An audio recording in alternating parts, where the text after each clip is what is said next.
Hello everyone, स्वागत है आप सभी का कॉमर्स अड्डा 24/7 के प्लेटफॉर्म पे। और बच्चों, आज हम लोग एक नए चैप्टर की शुरुआत कर रहे हैं, श्री गणेश कर रहे हैं। That is chapter number 4 of class 12th, determinants. तो आज के लेक्चर में बहुत बेसिक बातें होंगी कि डिटरमिनेंट होता क्या है, कैसे निकाला जाता है determinant of order 2, of order 3 matrix, इन सब के बारे में बात होगी। हो सकता है बच्चों आपने ये चैप्टर ऑलरेडी अपने स्कूल में या फिर कहीं पर भी आप कोचिंग जाते हो पढ़ लिया हो। आप मेरे लेक्चर्स के थ्रू दोबारा से इस चैप्टर के सारे कॉन्सेप्ट्स को अच्छे से ब्रश अप कर सकते हो। चैप्टर 3 को मैं पार्ट वाइज भी पढ़ा चुका हूं, वन शॉट भी डाल चुका हूं मैट्रिक्स का। मैट्रिक्स और डिटरमिनेंट्स लिंक्ड हैं, तो अगर आपने अभी तक मैट्रिक्स का वन शॉट नहीं देखा है तो आप देख लेना। आपको इस चैनल पे थोड़ा सा ऊपर जाओगे, स्क्रॉल करोगे, मिल जाएगा वीडियो सेक्शन में। इस चैप्टर को भी मैं ट्राई करूंगा कि आने वाले एक हफ्ते के अंदर कवर कर दूं, ताकि 2 आपके स्कोरिंग चैप्टर्स अच्छे से कवर हो जाएं और आपको ये दोबारा पढ़ने की जरूरत नहीं पड़ेगी। This is my guarantee. चलो बेटा चालू करते हैं। सबसे पहले आते हैं डेफिनेशन पे कि डेफिनेशन क्या है डिटरमिनेंट की। तो ध्यान से समझना, पहले इसको ना लिंक करते हैं, ठीक है। हमने जो चीजें ऑलरेडी पढ़ी है ना, उससे हम इसको लिंक्ड करते हैं। तो बेटा आपको मैंने बताया था कि मैट्रिक्स, जब मैं पढ़ा रहा था कि ओरिजिन ऑफ मैट्रिक्स कैसे हुआ होगा, कुछ लोग बैठे होंगे आपस में और वो सिस्टम ऑफ लीनियर इक्वेशंस के बारे में सोच रहे होंगे कि यार कुछ हमें बेटर मेथड मिले, कुछ कॉम्पैक्ट मेथड मिले, कोई ज्यादा एफिशिएंट मेथड मिले इनको सॉल्व करने का, तो वहां पे मैट्रिक्स का ओरिजिन हुआ होगा। अगर मैं इन दोनों पेयर ऑफ लीनियर इक्वेशंस को मैट्रिक्स की फॉर्म में रिप्रेजेंट करना चाहूं तो बेटा कैसे करता था मैं, ये चीज मैंने पढ़ाई हुई है। आप क्या लिखोगे, कांस्टेंट्स को लिख लोगे यहां पे a1 b1 और यहां हो जाएगा बेटा आपका a2 b2। यहां पे मल्टीप्लाई होगा किस मैट्रिक्स से, वेरिएबल मैट्रिक्स से, है ना, इसको बोलते थे वेरिएबल मैट्रिक्स। और राइट साइड पे जो आपको कांस्टेंट दिख रहे हैं वो आ जाएंगे। आप मैट्रिक्स मल्टीप्लिकेशन से देख सकते हो कि आपको वो सिस्टम ऑफ लीनियर इक्वेशंस ही मिल जाएंगी जब आप इन मैट्रिक्स को सॉल्व करोगे। तो अब आप लोगों को इस वाले मैट्रिक्स पे फोकस करना है। ध्यान से देखना, यहां पे बेटा मैं एक ऑपरेशन कर रहा हूं। मैं क्या कर रहा हूं, इसको इससे मल्टीप्लाई कर रहा हूं, ठीक है, इसको इससे मल्टीप्लाई कर रहा हूं और बीच में ना एक माइनस साइन डाल दे रहा हूं, बीच में एक माइनस साइन डाल दे रहा हूं। आप इसको ध्यान से देखो, क्या आपको इससे कुछ याद आ रहा है? क्या क्लास 10th में आपने इसका यूज किया था कहीं पे? अगर मैं आपसे बोलता हूं कि ये दोनों सिस्टम ऑफ इक्वेशंस या फिर ये दोनों पेयर ऑफ इक्वेशंस का यूनिक सॉल्यूशन है, तो क्या कंडीशन होती थी, याद है आपको? अगर मैं बोलूं इन दोनों का क्या है, यूनिक सॉल्यूशन है, तो आपके पास कंडीशन आती थी सर a1 बटा a2 should not be equal to b1 बटा b2। याद आ रहा है? अब अगर आप इसको कंपेयर करो, यहां पे इसको ले जाओगे बेटा a1 b2 और यहां पे a2 b1, तो आप जब देखोगे अगर a1 b2 minus a2 b1, यहां पे जो ऑपरेशन करा है, अगर मैं इसको नॉट इक्वल टू 0 रख दूं, तो क्या ये और ये कंडीशन सेम नहीं है? क्या ये और ये कंडीशन सेम नहीं है? तो बेटा बस यहीं से ही आपको डिटरमिनेंट समझ आना चालू होगा। डिटरमिनेंट और कुछ नहीं है, एक ऐसा नंबर है जो आपके सिस्टम ऑफ लीनियर इक्वेशंस की सॉल्यूशन की यूनिकनेस को बताता है कि इसके यूनिक सॉल्यूशन होंगे या नहीं होंगे। कैसे, आई होप आपको समझ आ गया होगा। जो ये है ना बेटा, ये और कुछ नहीं है, एक्चुअली डिटरमिनेंट है of square matrix of order 2। ऐसे निकाला जाता है डिटरमिनेंट, ठीक है। डिटरमिनेंट अब ऑर्डर 3 का कैसे निकाला जाता है, ये सब चीजें भी आगे आने वाले टाइम में, आगे आने वाले स्लाइड्स में आपको पता चल जाएंगी। अभी फॉर नाउ इतना समझो। तो आपको समझ आया होगा कि बेटा इस मैट्रिक्स को मैंने ना एक कांस्टेंट नंबर से रिलेट कर दिया, कैसे, कुछ ऑपरेशन करके। तो ऐसे ही हर स्क्वायर मैट्रिक्स, वर्ड को ध्यान देना, हर स्क्वायर मैट्रिक्स का डिटरमिनेंट रेक्टेंगुलर मैट्रिक्स का डिटरमिनेंट नहीं निकाला जाता है, ठीक है। तो डिटरमिनेंट का कॉन्सेप्ट किसके लिए है, स्क्वायर मैट्रिक्स के लिए। तो हर स्क्वायर मैट्रिक्स को जब आप ऐसे एक नंबर से रिलेट करते हो, अब आपको यह देखने को मिलेगा नेक्स्ट स्लाइड पे, जब आप स्क्वायर मैट्रिक्स को एक यूनिक नंबर से रिलेट करते हो, उसी नंबर को बेटा डिटरमिनेंट बोला जाता है, ठीक है। तो अब आप इस डेफिनेशन को पढ़ोगे तो आपको क्लियर होगा, एक ओवरऑल पिक्चर मिलेगा। जो लास्ट स्लाइड पे दिखाया, वो दिखाया कि डिटरमिनेंट की दुनिया में आप घुसोगे कैसे, आपको समझना कैसे है कि ये कॉन्सेप्ट आया कहां से। अब आप एक ओवरऑल डेफिनेशन देख रहे हो डिटरमिनेंट की। टू एवरी स्क्वायर मैट्रिक्स, हर एक स्क्वायर मैट्रिक्स के लिए of order n a unique number, चाहे वो रियल नंबर हो या कॉम्प्लेक्स नंबर हो, एसोसिएट किया जा सकता है, जिसको हम लोग क्या बोलते हैं बेटा, determinant of that square matrix. In other words, we can say that if M is the set of all square matrices, मतलब एक मेरा ब्रह्मांड है जिसमें सारे के सारे स्क्वायर मैट्रिसेस हैं और इस ब्रह्मांड को मैं M से नाम दे दूं, ठीक है, M से नाम दे दूं, K is the set of numbers. और बेटा यहां पे देखो एक और ब्रह्मांड है, एक और ब्रह्मांड है जिसको मैं नाम दे देता हूं K. तो मान लो यहां पर कोई आपका मैट्रिक्स था, यहां पे कोई आपका स्क्वायर मैट्रिक्स था, ये सब क्या कर रहे हैं, एक पर्टिकुलर कांस्टेंट से रिलेट हो रहे हैं इन द अदर सेट के. तो क्या आपको थोड़ी फंक्शन वाली फील आ रही है? तो आपको क्या थोड़ी फंक्शन वाली फील आ रही है बेटा? बस यही है. अब यहां से पढ़ो, K is the set of the numbers real और complex and function is defined from M to K, where M is what? Set of all square matrices और K क्या है? Set of all those constants. ठीक है, is defined by f of A is equal to K, जहां पे A क्या है बेटा? एक specific matrix है in the set M और K क्या है? एक specific constant value है in set K, where A belongs to M and this K belongs to set of constants. Then fa is called the determinant of A. It is denoted by A. अब बेटा आप determinant को लिखा कैसे जाता है कि अगर कोई मैट्रिक्स A है और इसका मैं डिटर्मिनेंट निकाल रहा हूं, ध्यान से देखना, इसका मैंने डिटर्मिनेंट निकाला मतलब इसको एक कांस्टेंट नंबर से रिलेट कर रहा हूं, तो इसको लिखने का तरीका होता है ये डिटर्मिनेंट ऑफ A, या फिर इसको लिखते हैं हम लोग ऐसे, मॉड लगाते हैं, लेकिन इसको मॉड नहीं बोला जाता, इसको क्या बोला जाता है? डिटर्मिनेंट A बोलते हैं या फिर डेल्टा A बोलते हैं, इट इज डेल्टा. ठीक है, क्लियर. अब यहां पे देखो, जैसे आपको एक स्क्वायर मैट्रिक्स दिया हुआ है बेटा ऑफ ऑर्डर n, तो आपका डेल्टा A या फिर डिटर्मिनेंट ऑफ A कैसे आप रिप्रेजेंट करोगे? मैट्रिक्स में ऐसे होता था ना, चकोर डब्बा, यहां पे आप बाहर दो स्ट्रेट लाइंस डाल दोगे बस. ठीक है, तो डिटर्मिनेंट को रिप्रेजेंट करने का तरीका ये होता है. आई होप आपको डेफिनेशन क्लियर हो गई होगी डिटर्मिनेंट की. अब बेटा कुछ ना इंपॉर्टेंट पॉइंट्स के बारे में जान लो. अगर कोई मैट्रिक्स है, स्क्वायर मैट्रिक्स है A और determinant of A is read as determinant of A, not mod of A, ये मैं आपको बता चुका हूं, ये गलती मत करना. सेकंड क्या है? Only square matrices has determinants, ये भी मैं आपको बता चुका हूं. तीसरा पॉइंट क्या कहता है? In determinant we can determine the value but in the matrix we can not determine the value. मतलब बेटा जब हम किसी भी मैट्रिक्स का डिटर्मिनेंट निकालते हैं तो वो एक वैल्यू ही निकल कर आएगा ना, एक कांस्टेंट नंबर निकल कर आएगा. लेकिन जब मैं मैट्रिक्स से बोलता हूं तो मतलब वो एक सिर्फ रिप्रेजेंटेशन है, अरेंजमेंट है, समझ रहे हो? तो मतलब आप हर स्क्वायर मैट्रिक्स को एक नंबर से क्या कर रहे हो बेटा? रिलेट कर रहे हो. एक नंबर से क्या कर रहे हो? रिलेट कर रहे हो. और जो ये नंबर है बेटा, यही क्या है? डिटर्मिनेंट ऑफ A है. ठीक है, और डिटर्मिनेंट ऑफ A को कैसे रिप्रेजेंट किया जाता है ये भी मैंने आपको बता दिया.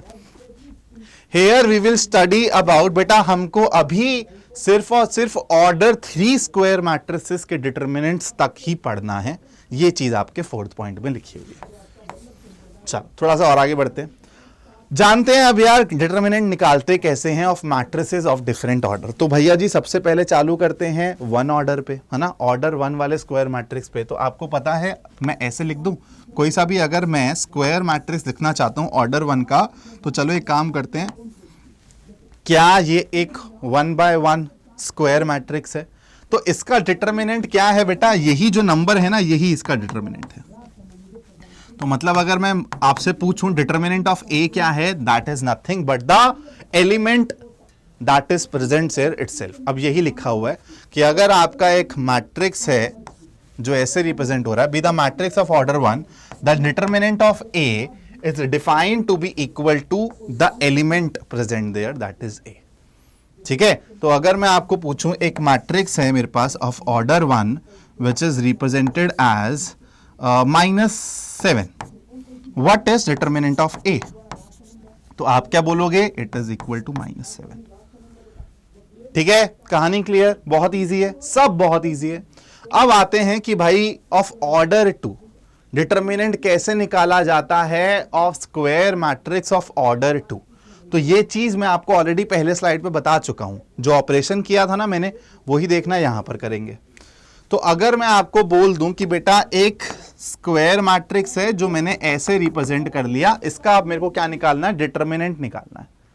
क्या निकालना है, डिटरमिनेंट निकालना है। तो सबसे पहले देखो यहां पे ना डब्बा होना चाहिए था, बिकॉज ये क्या कर रहा है बेटा, रिप्रेजेंट कर रहा है एक मैट्रिक्स को।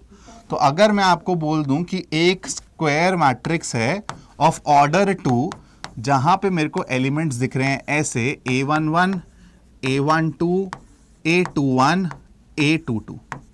अब बेटा अगर मेरे को इसका क्या निकालना है, डिटरमिनेंट निकालना है, दैट मींस तो सबसे पहले इसको मैं रिप्रेजेंट कैसे करूंगा, ऐसे करूंगा, that is A11, A12, A21, A22। अब प्रोसेस क्या होता है बेटा, क्या ऑपरेशन करोगे, diagonal elements, principal diagonal elements को मल्टीप्लाई करोगे एक दूसरे से, that is A11 into A22, और फिर नॉन डायगोनल वाले एलिमेंट्स को मल्टीप्लाई करोगे A12 इंटू A21, और बीच में बेटा क्या डाल दोगे, माइनस का साइन। यही क्या है बेटा, आपका डिटरमिनेंट ऑफ ए है। यही क्या है, आपका डिटरमिनेंट ऑफ ए है। समझ गए बात, क्या करना है, कुछ नहीं करना, डायगोनल एलिमेंट्स को पहले मल्टीप्लाई करो, फिर नॉन डायगोनल एलिमेंट्स को मल्टीप्लाई करो, और बीच में माइनस का साइन डाल दो। यही आपको यहां पे लिखा हुआ भी दिख रहा है, that determinant of order 2 is equal to the product of diagonal elements minus the product of non diagonal elements. एक एग्जांपल के तौर पे बेटा यहां पे इसने एक 2x2 का मैट्रिक्स दिया हुआ जिसका हमको डिटरमिनेंट निकालना है। तो चलो हम लोग डिटरमिनेंट निकालते हैं। 2 इंटू -1 दैट इज -2, और फिर -0 इंटू 3 दैट इज 0 हो जाएगा। तो ये हो जाएगा किसके बराबर, -2 के बराबर। क्लियर है बच्चों कहानी, इतनी सभी को, इतनी कहानी सभी को क्लियर हो गई, डन। चलो थोड़ा सा और आगे बढ़ते हैं। अब आता है बेटा मेन कार्यक्रम, ठीक है। यहां तक तो हर बच्चे को बहुत आसानी से समझ आ जाता है। अब ध्यान से समझना कि ऑर्डर 3 स्क्वायर मैट्रिक्स का डिटरमिनेंट कैसे निकालते हैं। बहुत हौले हौले, बहुत तसल्ली से समझेंगे, लेकिन एक ही बारी में एकदम धुआंधार समझेंगे, है ना।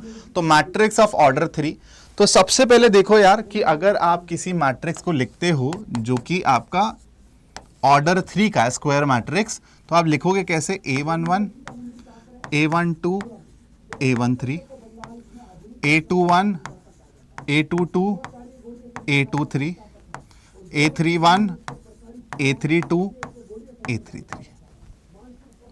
तो बेटा तरीका क्या होता है, हम लोग इसको ना एक्सपैंड करते हैं, ठीक है। इसको हम एक्सपैंड करते हैं और हम लोग ना ऑर्डर 2 में इसको कन्वर्ट करते हैं एक्सपैंड करके।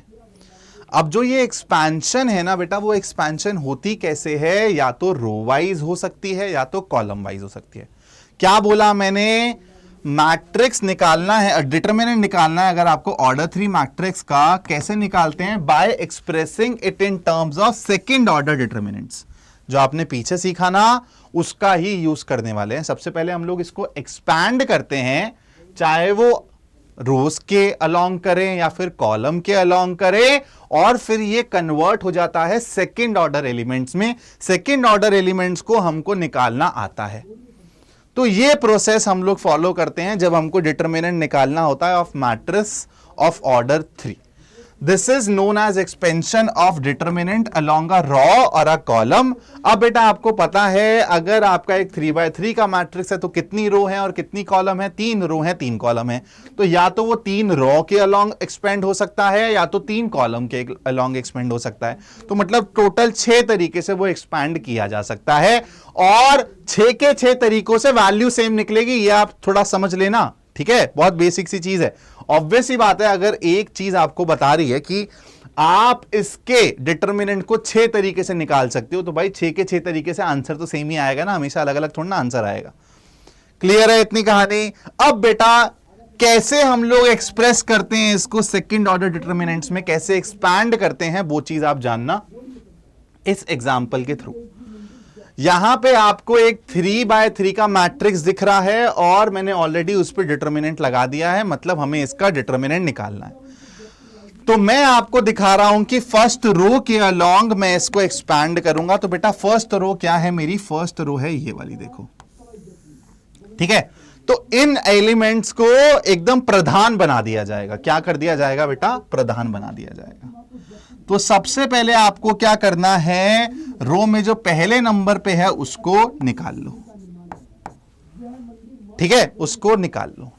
इसके आगे बेटा या तो पॉजिटिव साइन लगेगा या तो नेगेटिव साइन लगेगा। ये कैसे डिपेंड करता है, किस पे डिपेंड करता है? इन सखों पे डिपेंड करता है। अगर इनका सम, इन सफिक्सेस का सम इवन है तो आप +1 से मल्टीप्लाई करोगे। अगर इनका सम ऑड होता तो आप -1 से मल्टीप्लाई करोगे। एक्चुअली होता क्या है, एलिमेंट को उठाते हो और उसके साथ क्या लगाते हो? -1 की पावर i प्लस जे। तो बेटा ये i प्लस जे क्या है? सफिक्सेस ही तो है। तो अगर ये इवन निकल कर आया तो -1 की पावर इवन मतलब +1। अगर ऑड निकल कर आया तो -1 की पावर ऑड मतलब -1। लेकिन हम लोग इतना नहीं सोचते हैं, हम लोग डायरेक्टली देखते हैं कि भाई ये a11 है, मतलब -1 का स्क्वायर दैट इज +1। तो भाई इसके आगे एक प्लस लगा दो। अब बेटा देखो, अब कैसे हम लोग सेकंड ऑर्डर डिटर्मिनेंट में इसको कन्वर्ट करते हैं। हम लोग क्या करते हैं बेटा, जोन से आपने एलिमेंट को लिया है ना, इसके साथ क्या करो, इसको डिलीट कर दो और इसको डिलीट कर दो। क्या किया मैंने पूरी की पूरी फर्स्ट रो डिलीट कर दी, फर्स्ट कॉलम डिलीट कर दी। मतलब ये एलिमेंट फर्स्ट रो और फर्स्ट कॉलम में था ना, तो पूरी की पूरी फर्स्ट रो डिलीट कर दी, पूरी की पूरी दिमाग में किया ये। अब बचा क्या, देखो ये, बस ये क्या है, एक सेकेंड ऑर्डर डिटर्मिनेंट है ना। इसको निकालना आता है, इसको निकाल दो और आगे ना ब्रैकेट में डाल दो। निकाल लिया, क्या आ जाएगा? a22 into a33 minus a32 into a23। ठीक है, ये हमने a11 के साथ वाले भैया को निकाल लिया। लेकिन मैंने क्या बोला, अलोंग रो 1 कर रहे हैं, R1 कर रहे हैं। तो अब आएंगे हम लोग सेकेंड एलिमेंट पे। ठीक है, अब आएंगे हम लोग सेकेंड एलिमेंट पे। सेकेंड एलिमेंट क्या है बेटा हमारा? इसको मैं एक काम करता हूं, इसको मैं बोल देता हूं कि ये हमारा पहला वाला एलिमेंट, मतलब a11 के कॉरस्पॉन्डिंग हमने कुछ ऑपरेशन किए हैं। अब मैं यूज करूंगा बेटा a12 को, क्योंकि पहली रो में जितने भी एलिमेंट्स है सबके साथ ये गेम करना पड़ेगा। तो a12 के लिए बेटा सबसे पहले तो यहां पे a12 लिख दो, जो भी यहां पे एलिमेंट होगा।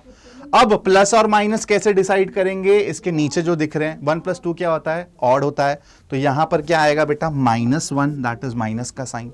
ब्रैकेट के अंदर कैसे लिखूंगा? अगेन बेटा देखूंगा कि ये कहां पर है। ये है फर्स्ट रो और सेकंड कॉलम में, तो फर्स्ट रो को डिलीट कर दो। देखो अब इसको मैं मिटा रहा हूं, ठीक है, इसको मैं मिटा रहा हूं और ध्यान से समझना। अब इसको पकड़ा है बेटा मैंने, तो आप क्या करो, फर्स्ट रो को डिलीट कर दो और सेकंड कॉलम को डिलीट कर दो। तो अब देखो आपको एक ऐसा दिख रहा है। अब क्या दिख रहा है? बचे हुए एलिमेंट्स कौन कौन से हैं? a21, a23, a31, a33। अब ये एक सेकेंड ऑर्डर डिटर्मिनेंट है, निकालना आता है, फटाफट से इसको निकाल के यहां पे ब्रैकेट में डाल दो। तो क्या बन जाएगा बेटा? a21 into a33 minus a31 into a23। Clear है कहानी इतनी सभी को? क्लियर है कहानी? अब बेटा सेकेंड वाले इस एलिमेंट का भी काम हो गया फर्स्ट रो में। अब कहां आएंगे? थर्ड एलिमेंट पे आएंगे, फर्स्ट रो पे। तो अगेन अब मेरे को गेम खेलना है बेटा a13 के साथ। तो सबसे पहले a13 लिख देता हूं। साइन क्या लगेगा? 1 + 3 4 है, इवन मतलब प्लस। अब बेटा यहां पे अंदर किससे गेम खेला जाएगा? ध्यान से देखना, ये एलिमेंट जिस रो और कॉलम में है उसको अपने दिमाग में डिलीट कर दो। तो मतलब इसको और इसको डिलीट कर देते हैं। तो बचा क्या? ये बचा बेटा। इसका फटाफट से डिटर्मिनेंट निकाल के लिख दो। तो क्या हो जाएगा? a21 into a32 minus a31 into a22। अब बेटा और कुछ नहीं करना, ये जो आपने तीनों के तीनों साथियों को निकाला है ना, इनको ऐड कर दो बस। ठीक है, इनको ऐड कर दो, ये आपका डिटर्मिनेंट हो जाएगा ऑफ ए अलोंग R1। मतलब R1 को यूज करके मैंने डिटरमिनेंट निकाला है। ऐसे बेटा R2 को यूज करता हूं, चलो आपको इमेजिन करके दिखाता हूं। अगर मैं R2 को यूज करता, ध्यान से समझना, इसको मैं मिटा देता हूं। अगर मैं R2 को यूज करता मतलब इसको पकड़ता, तो जब मैं सबसे पहले इसको पकड़ता, प्लस माइनस क्या लगता पता चल जाता, 3 है तो माइनस लगेगा, तो माइनस A21 डिलीट किसको करता बेटा, इस वाली रो को और इस वाले कॉलम को। जहां पे ये प्रेजेंट है वो रो और वो कॉलम डिलीट हो जाएगी, और फिर क्या बचता, A12 into A33 minus A32 into A13, ये आ जाता A21 के कॉरेस्पॉन्डिंग सेकेंड ऑर्डर एलिमेंट। तो मतलब गेम क्या है, आप कोई सी भी रो और कोई सी भी कॉलम के अलोंग एक्सपैंड कर सकते हो डिटरमिनेंट को। जब आप एक्सपैंड करोगे तो आपको ध्यान क्या देना है, जैसे मान लो मैंने यहां पे सेकंड रो के अलोंग एक्सपेंड किया, तो आपका जो ये पहला एलिमेंट है आपको वो लिखना है विद एप्रोप्रिएट साइन, और वो जिस रो और कॉलम में प्रेजेंट है उसको हटा के जो आपको बाकी 4 एलिमेंट्स मिल रहे हैं उससे आपको क्या निकालना है, सेकंड ऑर्डर डिटरमिनेंट निकालना है और प्रोडक्ट रख देना है। फिर आप सेकंड एलिमेंट को पकड़ोगे, you will do the same thing, फिर आप थर्ड एलिमेंट को पकड़ोगे, सेम चीज करोगे, और फिर बाद में क्या कर दोगे, कोलैप कर दोगे। ठीक है, बाद में क्या कर दोगे, कोलैप कर दोगे। चलो एक और एग्जाम्पल हम लोग देखते हैं। अब हमने रो के अलोंग तो सीख लिया, एक बारी कॉलम के अलोंग भी करके देख लेते हैं ताकि प्रैक्टिस हो जाए। ठीक है, तो अब भाई कॉलम C1 के अलोंग मैं इस डिटरमिनेंट को एक्सपैंड करने वाला हूं, ध्यान से देखना। तो कॉलम C1 की बात करें तो भैया ये है मेरा गेम, है ना। मेरा गेम कौन खेलेगा, ये 3 लोग खेलेंगे। तो चालू करते हैं A11 से कहानी अपनी।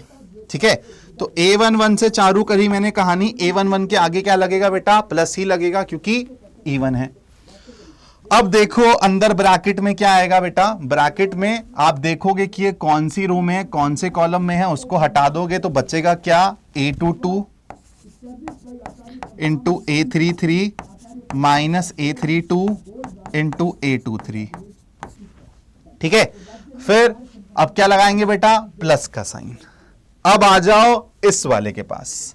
अब बेटा देखो ये A21 है, तो A21 के पहले क्या लगेगा, प्लस या माइनस, कौन डिसाइड करता है, 2 और 1। तो ये बेटा ऑड है, तो एक्चुअली प्लस माइनस माइनस ये हो जाएगा, मैं डायरेक्टली माइनस लिख रहा हूं। तो माइनस A21, अंदर ब्रैकेट में क्या आएगा बेटा, इसको और इसको अपने दिमाग में हटा दो, तो A12 इसके साथ चला जाएगा, A33 के साथ, माइनस A32 जाएगा इसके साथ इंटू A13। क्लियर। अब आ जाओ बेटा तीसरे बचे हुए खिलाड़ी पे, A31। A31 क्या है, नीचे क्या है, E1 है, तो प्लस जाएगा, दैट इज प्लस A31। और अंदर क्या आएगा बेटा, इसको और इसको डिलीट कर दो, बचेगा ये A12 A23 minus A22 A13। तो ये हो गया बेटा expansion along C1, that is column 1। अब बेटा यहां से जो आंसर आएगा ना और यहां से जो आंसर आया है, इनमें कुछ फर्क नहीं है। ठीक है, ये बस आपको बताया जा रहा है कि भाई आप 3 ऑर्डर डिटरमिनेंट को इन तरीकों से सॉल्व कर सकते हो। इसका फायदा क्या है, आप बोलोगे सर कब मैं R1 को यूज करूं, या फिर सर हमेशा मैं R1 को ही यूज करूं। बच्चे हमेशा ना R1 को ही यूज करते हैं, लेकिन आप समझो कि आपको क्वेश्चन के अकॉर्डिंग एक्सपैंड करना चाहिए। अगर मैं बोल दूं बेटा यहां पे मेरा ये भी 0 है, ये भी 0 है, ध्यान से देखना, तो आपको पता चल रहा है कि आपके कॉलम 3 में ना 2 जीरोस प्रेजेंट हैं। तो जब आप कॉलम 3 लोगे तो आपको सिर्फ इसके कॉरेस्पॉन्डिंग ही सेकेंड ऑर्डर डिटरमिनेंट से मतलब रखना होगा, क्योंकि जब आप इसको रखोगे और इसको रखोगे तो बेटा ये मल्टीप्लीकेशन में जाएंगे, यहां पे तो 0 into multiplied by something will be 0। तो मेरा फायदा हो जाएगा, मेरा टाइम बच जाएगा। तो मेरा सिर्फ क्या होगा, A13 पकड़ूंगा और इनको डिलीट करके इससे मल्टीप्लाई करके माइनस कर दूंगा, काम खत्म। इन दोनों ने 0 बना दिया, मेरे बाकी जो भी मेरे सेकेंड ऑर्डर डिटरमिनेंट निकलने थे इनके साथ वो 0 हो जाएंगे मल्टीप्लाई होके। इसलिए आपको बताया जाता है कि ये 6 तरीके हैं जिस तरीके से आप किसी भी 3x3 मैट्रिक्स का डिटरमिनेंट निकाल सकते हो। When to choose what method depends on the question, कि कौन सी रो के अलोंग, कौन से कॉलम के अलोंग एक्सपैंड करना है, वो क्वेश्चन पे डिपेंड करता है बच्चों।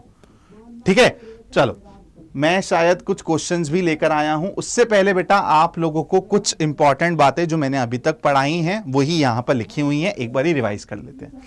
For easier calculations we shall expand the determinant. जो होता है ना कि सर क्यों आप बता रहे हो, सिर्फ रो वाला बता दो ना, मैं हमेशा वैसे यूज कर लूंगा। नहीं बेटा, समझना बहुत जरूरी है कि आपको अपना टाइम बचाना है। तो टाइम जब बचेगा, सबसे पहले आप देखोगे कि भाई यहां पे कौन सी रो या फिर कौन से कॉलम से एक्सपैंड करने में मेरा टाइम बच रहा है, मेरे को फायदा है। वो कैसे पता चलेगा? Expand the determinant along that row और column which contains maximum number of zeros, ताकि उस कॉरेस्पॉन्डिंग एलिमेंट के अलोंग या फिर उसके मुताबिक जो मेरे को सेकंड ऑर्डर डिटर्मिनेंट मिलने वाला है वो जीरो ही हो जाएगा अल्टीमेटली। तो मेरे को उससे फिर मतलब नहीं है, टाइम बचेगा। दूसरा इंपॉर्टेंट पॉइंट क्या है? व्हाइल एक्सपैंडिंग, जो मैं आपको ऑलरेडी बता चुका हूं, इंस्टेड ऑफ मल्टीप्लाइंग -1 की पावर i प्लस जे, ऐसे लिखने से ज्यादा बेटर है कि डायरेक्टली आप -1 या +1 लिख दिया करो, देख के कि i प्लस जे ऑड है या फिर इवन है, जो मैं आपको बता दिया। मल्टीप्लाई बाय +1 और -1 according to if i plus j is even और ऑड। इवन होगा तो +1 से बेटा, और ऑड होगा तो -1 से। अब बहुत इंपॉर्टेंट प्रॉपर्टी है जिस पे ऑब्जेक्टिव क्वेश्चन आपके एग्जाम में आने के 99% चांसेस हैं। वो क्या प्रॉपर्टी है, ध्यान से देखना। ये बेटा ऑब्जर्व करके हम लोग समझेंगे। मैंने आपको एक मैट्रिक्स दिया A और एक मैट्रिक्स दिया B। सबसे पहले बोला कि इन दोनों को ऑब्जर्व करो। तो आप बोलोगे कि सर अगर मैं B को 2 से स्केलर मल्टीप्लाई कर दूं ना तो मैं A तक पहुंच जाऊंगा। तो मैंने बोला अच्छा आप ये बोलना चाह रहे हो कि जो A है वो 2B के बराबर है। आप बोलोगे सर बिल्कुल सही बात बोली है। फिर मैंने क्या किया बेटा, इसका डिटर्मिनेंट निकाला, इसका डिटर्मिनेंट आया -8 और इसका डिटर्मिनेंट निकाला, इसका डिटर्मिनेंट आया -2। तो आपने देखा कि सर जो A का डिटर्मिनेंट है ना वो एक्चुअली 4 टाइम्स ऑफ B का डिटर्मिनेंट है। मैट्रिक्स 2 टाइम्स था लेकिन डिटर्मिनेंट क्या हो गया, 4 टाइम्स हो गया। तो आपको दिख रहा है कि दिस इज नथिंग बट 2 का स्क्वायर। मतलब जितनी टाइम्स मैट्रिक्स था कि पावर कहां से आ रही है, ऑर्डर से। 2/2 का ऑर्डर है ना, ये देखो। अब आप नीचे वाली चीज पढ़ो, observe that determinant of A is equal to 2 square B और determinant of A is equal to 2 की पावर NB। इसको क्या कर दिया बेटा, जनरलाइज कर दिया। Where n is equal to 2 is the order of the square matrix A and B। बोलो कहानी क्लियर, बोलो कहानी क्लियर। अब इसको थोड़ा सा और जनरलाइज करते हैं। अगर आपको दिखता है कोई सा भी मैट्रिक्स आपका A, इसके टाइम्स द मैट्रिक्स B है, where A and B are square matrices, तो अगर आप इनके डिटर्मिनेंट में रिलेशन निकालना चाहते हो तो वो क्या होगा बेटा, determinant of A will be equal to, एक तो सबसे पहले ये K, जैसे यहां पे 2 था, इसकी पावर जो ये A और B का ऑर्डर है, ठीक है। K की पावर N यहां पर आ जाएगा बेटा डिटर्मिनेंट ऑफ B। इसको एक बारी मिटा देता हूं, ठीक है। बस ये समझना बहुत इंपॉर्टेंट था, इस पे ऑब्जेक्टिव क्वेश्चन पूछे जा सकते हैं। समझ आ गया? तो आप देखोगे कि भैया सबसे पहले मैट्रिक्स में क्या रिलेशन है, मतलब इफ मैट्रिक्स ए, चलो एक और एग्जांपल से समझ लेते हैं। अगर मैं देता हूं आपको matrix A is 3 times of matrix B, तो जल्दी से मेरे को दोनों के डिटर्मिनेंट में रिलेशन बता दो फटाफट से। और ये भी बता रहा हूं कि ए और बी जो हैं वो 3 ऑर्डर के हैं, ऑर्डर 3 मैट्रिक्स हैं। बताओ भाई। तो आपको पता है कि सबसे पहले क्या देखना है कि भैया जी कितने टाइम स्केलर मल्टीप्लाई हो रहा है, तो उसको यहां लिख दो, ठीक है। उसको यहां पे लिख दो कि पावर n किस पे डिपेंड करता है, ऑर्डर पे, तो ये हो जाएगा 3 का cube. That is determinant of A will be equal to 20 साइमन times determinant of B। Clear कहानी? चलो कुछ क्वेश्चन करते हैं बेटा, फिर इस पर्टिकुलर लेक्चर को हम लोग यहीं पे एंड कर देंगे, है ना। चलो क्या है, evaluate x if 2541 is equal to 2x 46x। तो सबसे पहले बेटा लेफ्ट हैंड साइड पे आप डिटर्मिनेंट निकाल लो। कैसे निकालते हैं determinant, 2 into 1 that is 2 minus 5 into 4 that is 20 will be equal to 2x square और -24। ठीक है, सिंपल 2016 में आया हुआ क्वेश्चन है, देख लो बोर्ड एग्जाम्स में। तो 2x² माइनस ऑफ 24। अब बेटा इसको सॉल्व करोगे तो ये -18 है, तो एक्चुअली 2x² किसके बराबर हो जाएगा यहाँ पे, अगर मैं करता हूँ -18 और इसको मैं एक काम करता हूँ इसी साइड पे ले आता हूँ, तो +24 हो जाएगा। -18 + 24 कितना हो जाएगा बेटा, 6 हो जाएगा, है ना। कहीं पे गड़बड़ तो नहीं करी, -18 + 24 नहीं 6 है। अब इसको आप लोग सॉल्व कर लेना, 2x² -6 = 0। तो यहाँ से जब आप 2 को उधर भेज दोगे तो ये बनेगा x² -3 = 0। तो आपको यहाँ से x की वैल्यूज मिल जाएंगी। क्लियर है बच्चों कहानी, जल्दी बताओ सभी को। बस अब आप इसको आगे सॉल्व करके x की वैल्यूज निकाल लोगे, यहाँ पे डाल दोगे, काम खत्म हो गया आपका। चलो आगे चलें, इस वाले क्वेश्चन को सॉल्व कर दो। यहां से आपको समझ आएगा कि कैसे हमारा वो पॉइंट 1 जो था वहां पे, कि आप उस रो या कॉलम के अलोंग एक्सपांड करिए जहां पे आपको जीरो ज्यादा दिखते हैं। तो अगर मैं यहां पे बोलूं बेटा कि आपको सबसे ज्यादा जीरोज कौन से कॉलम में दिख रहे हैं या फिर कौन से रो में दिख रहे हैं, तो आप इसको पकड़ लोगे फटाफट से और बोलोगे सर इसके अलोंग ही एक्सपैंड कर दो। तो सबसे पहले मैं क्या करूंगा बेटा, डिटरमिनेंट निकालने के लिए लिख लेता हूं, determinant of A will be equal to, सबसे ऊपर वाला एलिमेंट पकड़ूंगा 4 के आगे प्लस या माइनस लगेगा, ये कहां से पता चलेगा। एक और चीज मेरे को आपको बतानी है, पहले वो बता देता हूं फिर मैं इस क्वेश्चन को सॉल्व करवाता हूं। ठीक है, अगर कोई सा भी 3/3 का एक मतलब डिटरमिनेंट आपको निकालना है मैट्रिक्स का, तो चलो एक काम करते हैं, सबसे पहले मैं ऐसा लिख लेता हूं, A11, A12, A13, क्योंकि ये आपको बार बार ना देखने की जरूरत नहीं पड़ेगी, आप इसको विजुअलाइज कर लोगे, अपने आप ही आपका काम फटाफट जल्दी से हो जाएगा। A23 और फिर A31, A32, A33।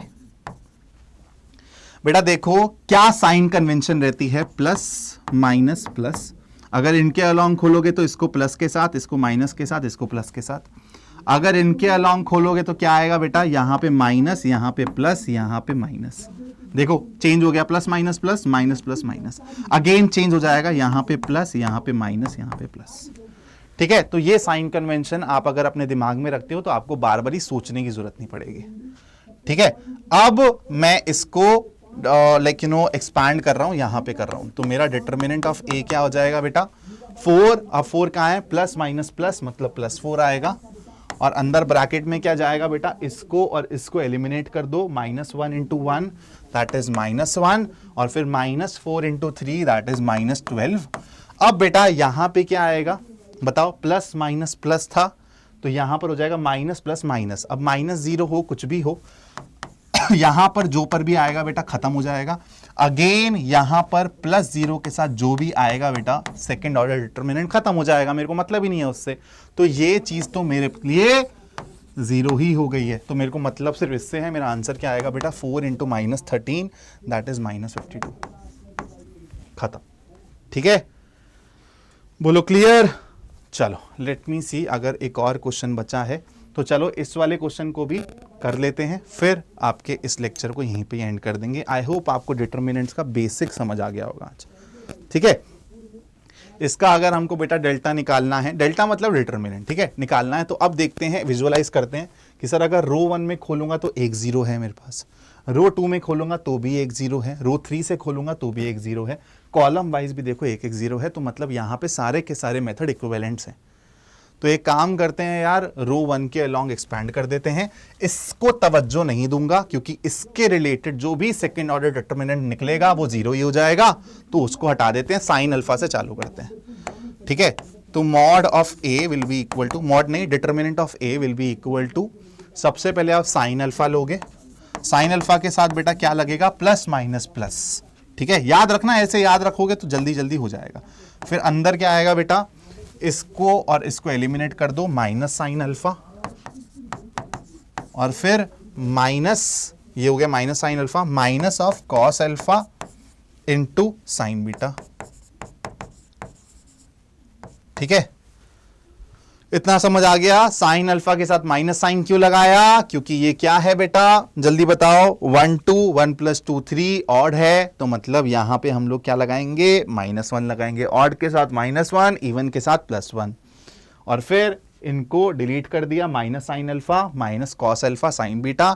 अब आ जाओ तीसरे वाले एलिमेंट पे, तो अब बेटा वो माइनस कॉस अल्फा है और वो ऑब्वियस सी बात है प्लस माइनस प्लस प्लस के साथ खुलेगा, तो वो माइनस कॉस अल्फा। और अंदर क्या आएगा मेरे पास, अंदर आ जाएगा बेटा आप इसको और इसको डिलीट कर दो, तो minus sine alpha into minus sine beta, मतलब sine alpha sine beta, minus cos alpha into zero, beta zero हो जाएगा। तो आपका ये आंसर आएगा। अब आप इसको सॉल्व कर लेना, आपको यहाँ से आंसर मिल जाएगा। Sign alpha sine beta minus cos alpha minus cos alpha sine beta. देख लेना कैंसिलेशन हो रही है नहीं हो रही, वैसे हो रही है, आपको दिख रहा है यहाँ पे। ये sign alpha sine beta into cos alpha है, ये sign alpha sine beta minus cos alpha है, तो बेटा ये एक्चुअली कैंसिल हो जाएंगे, ये एक्चुअली कैंसिल हो जाएंगे। बचेगा क्या आपके पास, ये साइन स्क्वायर अल्फा बचेगा। ठीक है, तो आप इसको सॉल्व कर लेना, आपको आंसर मिल जाएगा। मेन मुद्दा था आपको कॉन्सेप्ट समझ आ गया कि भाई अब मेरे को आप सर कोई सा भी 3 ऑर्डर मैट्रिक्स दे दो और बोल दो कि इसका डिटरमिनेंट निकाल के दिखा दे, तो अब मेरे को पता है कैसे उसको एक्सपैंड करना है और किस तरीके से एक्सपैंड करना है कि मेरा टाइम बचे। नेक्स्ट लेक्चर में बेटा मैं आपको कुछ और प्रॉपर्टीज बताऊंगा डिटरमिनेंट्स की, उसके साथ साथ माइनर्स और कोफैक्टर्स के बारे में हम लोग पढ़ेंगे। Thank you so much for watching guys. आप इस चैनल को ज़रूर अपने दोस्तों के साथ शेयर करिएगा, मेरे बारे में भी अपने दोस्तों को बताइएगा कि यहाँ पर इतना बढ़िया एक डिटेल्ड तरीके से पार्ट वाइज लेक्चर भी चल रहे हैं और वन शॉट भी चल रहे हैं। आने वाले दिनों में माइंड मैप भी चलेंगे। Thank you so much guys for watching, bye bye and take care.